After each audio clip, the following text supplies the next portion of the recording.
জামাত ইসলামের অতীত আমরা যদি দেখি যে স্বাধীনতার পর থেকে এই বিপুল সংখ্যক আসন তো জামাত কখনো জয়লাভ করতে পারেনি। তিনি যে অভিযোগ করেছেন আমি মনে করি এদেশের মানুষ সেই অভিযোগটাকে রিসিভ করবে না।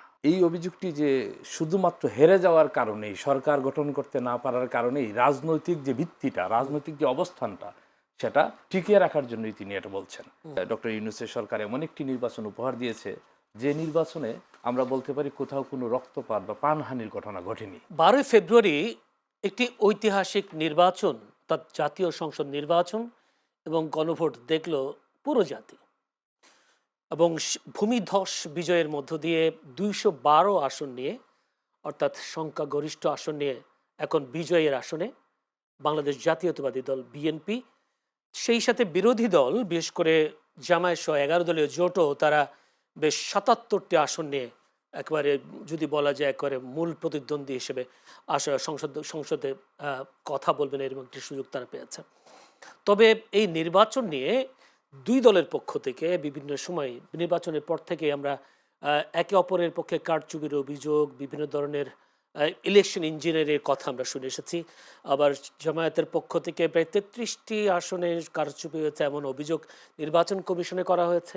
আবার বিএনপির কি কেউ কোনো যারা জিততে পারেননি এদের মধ্যে কয়েকজন একেবারে আদালত পর্যন্ত তাদের এই কারচুপির অভিযোগটা জানিয়ে এসেছে। তবে সম্প্রতি সেই যদিও এই অভিযোগের মধ্য দিয়ে 12 মার্চ বসতে যাচ্ছে সংসদের প্রথম অধিবেশন, সেখানে আমরা দেখব দু দলের অবস্থান। কিন্তু এরই মধ্যে আজকে একটি নতুন করে আবার নির্বাচন নিয়ে ষড়যন্ত্রের গন্ধের কথা বলছেন বিশেষ করে বাংলাদেশ জামায়াত ইসলামী। তারা বলছে অন্তর্বর্তী সরকার অর্থাৎ বিএনপিকে ক্ষমতায় আনতে অন্তর্বর্তী সরকারের মধ্য থেকে নানা ষড়যন্ত্র করেছে এমন অভিযোগ তুলেছেন জামায়াত ইসলামের নায়েবে আমির ডাক্তার সৈয়দ আবদুল্লাহ মোহাম্মদ তাহের। তিনি আবার সাবেক উপদেষ্টা রিজওয়ানের একটা বক্তব্যের মাধ্যমে সরকার যে ইলেকশন ইঞ্জিনিয়ারিং করেছে এরকম একটি প্রমাণ পাওয়া গেছে এমন বিষয়টাও তিনি তুলে ধরেছেন এবং বলেছেন সাবেক যেই উপদেষ্টা পরিষদ, সেই উপদেষ্টা পরিষদের কাছ থেকে তারা এই বিষয়ে উত্তর চান, এবারে জবাব চান এবং একই সাথে সাবেক উপদেষ্টা রিজওয়ানা হাসানেরকে প্রশ্ন করার বিষয়, জিজ্ঞাসাবাদ করার ব্যাপারেও তারা দাবি জানিয়েছেন। যদি বলি 12 ফেব্রুয়ারি নির্বাচনের পর এতদিন পরে ষড়যন্ত্রের গন্ধ কেন আমরা খুঁজে পাচ্ছে যা রাজনৈতিক দলগুলো, সেই বিষয়টা নিয়ে আলোচনা করব আমাদের সমসাময়িক বিষয়গুলো নিয়ে। আজকে যে বিষয় সেই বিষয়গুলো আলোচনা করব, সেই জন্য আমরা আলোচনার বিষয় নির্ধারণ করেছি 26শে নির্বাচন এবং ষড়যন্ত্র। এই বিষয়টা নিয়ে আলোচনা করার বেশি আমরা আজকে প্রাধান্য দিতে চাই। এবং আলোচনা করবার জন্য আমাদের স্টুডিওতে উপস্থিত আছেন জয়নাল আবেদিন শিশির, যুগ্ম সদস্য সচিব এনসিপি। জয়নাল আবেদিন শিশির, আপনাকে অসংখ্য ধন্যবাদ সময় দেওয়ার জন্য। আছেন আমার ভাই রুদ্র মিজান, সাবেক যুগ্ম সম্পাদক ক্রাইম রিপোর্টার্স অ্যাসোসিয়েশন। রুদ্র মিজান, আপনাকেও অসংখ্য ধন্যবাদ। দর্শক পুরো অনুষ্ঠান জুড়ে আপনাদের সাথে আছি আমি জয়দুল আবেদিন। আমি একটু আলোচনায় ঢুকতে চাই, যদি রুদ্র মিজানকে দিয়ে, যেহেতু সাংবাদিক, তার আলোচনা কেমন সে বিষয়টা নিয়ে আলোচনা করতে চাই। রুদ্র মিজান, নিশ্চয়ই আপনিও আজকে খবরটা পেয়েছেন যে যেহেতু 26শে নির্বাচনকে ঐতিহাসিক নির্বাচন, যদি বলি মাঠে যারা কাজ করেছেন তারাও বলেছেন ঐতিহাসিক নির্বাচন। তো আমরা দেখেছি কাঁধে কাঁধ মিলে একেবারে বৃদ্ধারা ভোট দিতে এসেছেন, ভোট দিয়েছেনও। কিন্তু দুই দলের পক্ষ থেকে বিভিন্ন অভিযোগ আমরা শুনতে পেয়েছি, বিভিন্ন ধরনের ইলেকশন ইঞ্জিনিয়ারিং বা কারচুপি দুই দলের পক্ষ থেকে অভিযোগগুলো এসছে।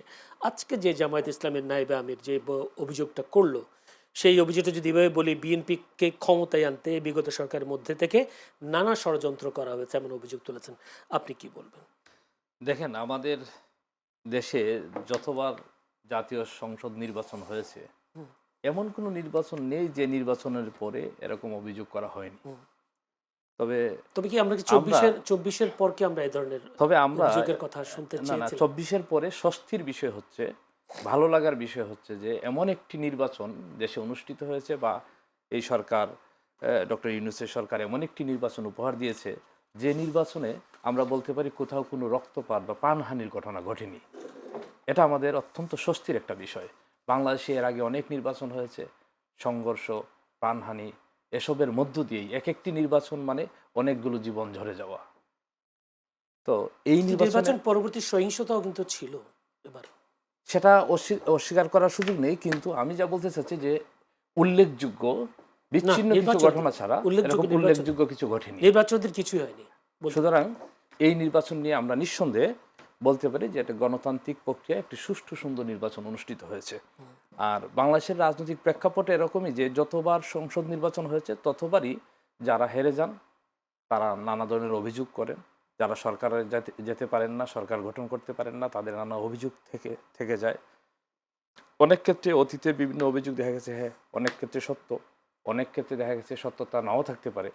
কিন্তু এই নির্বাচন নিয়ে জামাতের এই নায়েবে আমির আবু তাহের সাহেব যে অভিযোগ করেছেন, আমার মনে হয় এই অভিযোগটি যে শুধুমাত্র হেরে যাওয়ার কারণেই, সরকার গঠন করতে না পারার কারণেই রাজনৈতিক যে ভিত্তিটা, রাজনৈতিক যে অবস্থানটা, সেটা টিকিয়ে রাখার জন্যই তিনি এটা বলছেন। কারণ জামাত ইসলামের অতীত আমরা যদি দেখি যে স্বাধীনতার পর থেকে এই বিপুল সংখ্যক আসন তো জামাত কখনো জয়লাভ করতে পারেনি। সুতরাং এটা জামাতের বিশাল একটি অ্যাচিভমেন্ট যে দেশে আওয়ামী লীগ ছাড়া এই নির্বাচন অনুষ্ঠিত হয়েছে, আওয়ামী লীগের রাজনৈতিক কার্যক্রম নিষিদ্ধ রয়েছে। এই অবস্থায় জামাত কিন্তু এখন প্রধান বিরোধী দল হিসেবে সংসদে জায়গা করে নিয়েছে। এটা জামাতের জন্য একটা বিশাল অ্যাচিভমেন্ট। এটা নিয়ে তো খুশি থাকা দরকার। খুশি থাকার কথা। আচ্ছা, যে অভিযোগটা তিনি যে অভিযোগ করেছেন, আমি মনে করি এদেশের মানুষ সেই অভিযোগটাকে রিসিভ করবে না। সাধারণ মানুষ রিসিভ করবে। সাধারণ মানুষ এটা রিসিভ করবে। আপনার কাছে আসবো আবার।